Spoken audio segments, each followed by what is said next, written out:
Podcast de l'article de Rachid Boufous publié sur l'odj.ma. L'auteur a intitulé son article « Toi aussi Kaïs ». Il commence son article ainsi. Très cher Kaïs Saïd, permets-moi tout d'abord de te tutoyer. Certes, je ne l'aurais pas fait dans une autre circonstance, vu que j'ai plutôt tendance à vouvoyer, dans mes écrits, les gens importants et surtout quand ils sont chefs d'État. Sauf que dans le cas d'espèce, je n'arrive pas à me résoudre à pareille attitude, vu que tu as commis un grave impair avec notre pays. L'auteur poursuit son article ainsi.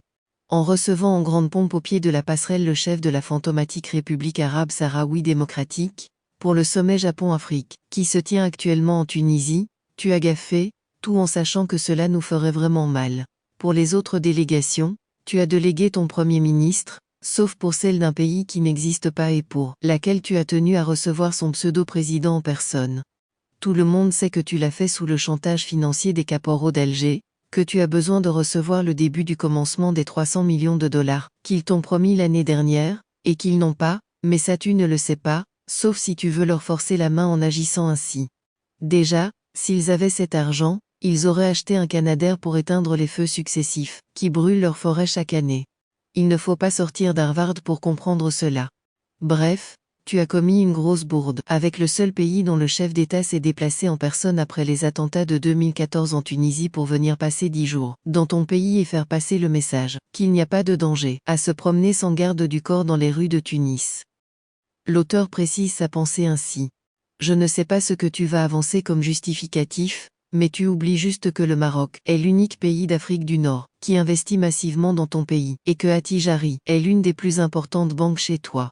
Ça tu ne veux pas le voir, tu préfères raser la moquette et obéir tête baissée à tes potes algériens, qui eux, n'investissent pas un dinar chez toi et se contentent d'envoyer des touristes affamés dans tes hôtels, que tu rançonnes à la sortie, avec des obligations de test PCR pour pouvoir quitter ton territoire. Une vraie captation de richesse. Sincèrement, je ne t'ai jamais porté dans mon cœur, depuis le début, car je sais que quand un ancien instituteur arrive au pouvoir, c'est toujours une catastrophe. On a testé ici quelques spécimens du même acabit, on sait ce que ça donne à la fin et ça ne rate jamais, heureusement et fort bien que le peuple tunisien ne te ressemble pas, ni en fourberie, ni en veulerie. Le peuple tunisien a toujours été à nos côtés et nous l'aimons énormément. Mais il n'a pas de chance depuis une trentaine d'années. À la tête de la Tunisie se succèdent des dictateurs, alors que c'est le pays d'Abou al-Qassem Chabi, celui qui a commis le plus beau poème pour la libération des peuples. Si un jour le peuple veut vivre, alors le destin doit obéir.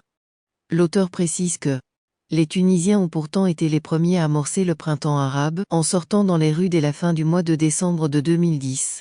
Le prix Nobel de la paix a été décerné à un collectif d'associations tunisiennes quelque temps après, pour avoir réussi la transition vers la démocratie en mettant d'accord tous les acteurs politiques en place. Tu n'es pas arrivé au pouvoir par le bon vouloir du peuple, mais surtout par la volonté des Américains et des Français de ne pas laisser la Tunisie entre les mains des frères musulmans drivés par le Qatar et la Turquie. Les zones d'influence, ça se protège. Tu as été le président le moins mauvais à choisir dans une période trouble et tu es arrivé à la présidence de la République. Quelque temps après, tu as dissous toutes les structures institutionnelles, le Parlement, le gouvernement, la justice. Tu t'es accaparé tous les leviers du pouvoir.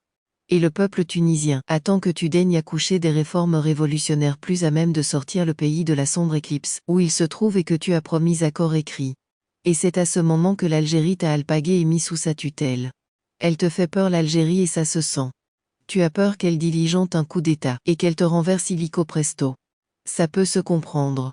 Mais de là à lui obéir au doigt et à l'œil, ça ne se fait pas. De plus, ce n'est pas faire honneur aux sacrifices multiples du peuple tunisien. Je pense sincèrement que les Tunisiens méritent mieux que toi, mais c'est à eux de le décider. L'auteur ajoute ainsi. Quant à nous, il suffit qu'on désactive l'accord de libre-échange qui nous unit et dont la Tunisie profite grandement, pour te créer un problème économique sérieux. Mais je ne pense pas qu'on le fasse, car le peuple marocain et son gouvernement ne jouent pas à pareille bassesse. Nous sommes au-dessus de ces mesquineries. Ce n'est ni notre culture, ni notre éducation. Ce ne sont pas non plus celles du peuple tunisien. Mais ce sont les tiennes à ce qu'on voit, on te souhaite de passer du bon temps avec le mercenaire en chef du Polisario. Il te sera peut-être plus utile que nous. Ça sera peut-être l'occasion d'échanger des ambassadeurs entre vos deux pays, si tant est que tu acceptes d'envoyer tes diplomates s'installer dans un camp de Tindouf, car le président de République arabe sahraoui démocratique, que tu as reçu aujourd'hui sur un tapis rouge, n'a tout bonnement ni État, ni frontières, ni même de capitale. L'auteur conclut son article ainsi. Alors comme on dit le ridicule ne tue pas, essaie de parler avec lui d'échanges économiques et culturels entre vos deux pays, je me marre déjà. Les Japonais aussi. Allez sans rancune Kaïs, tu nous as beaucoup déçus, mais nous continuerons toujours à aimer le peuple tunisien. Toi c'est autre chose, très cher Kaïs Saïd, je te prie de croire en ma sincère colère. Rédigé par Rachid Boufous, et lu par l'intelligence artificielle de l'ODJ Media. N'oubliez pas de télécharger notre application l'ODJ mobile sur Android et iOS, et de vous abonner à notre chaîne YouTube l'ODJ TV si vous souhaitez être au courant des dernières actualités, podcasts et émissions télévisées.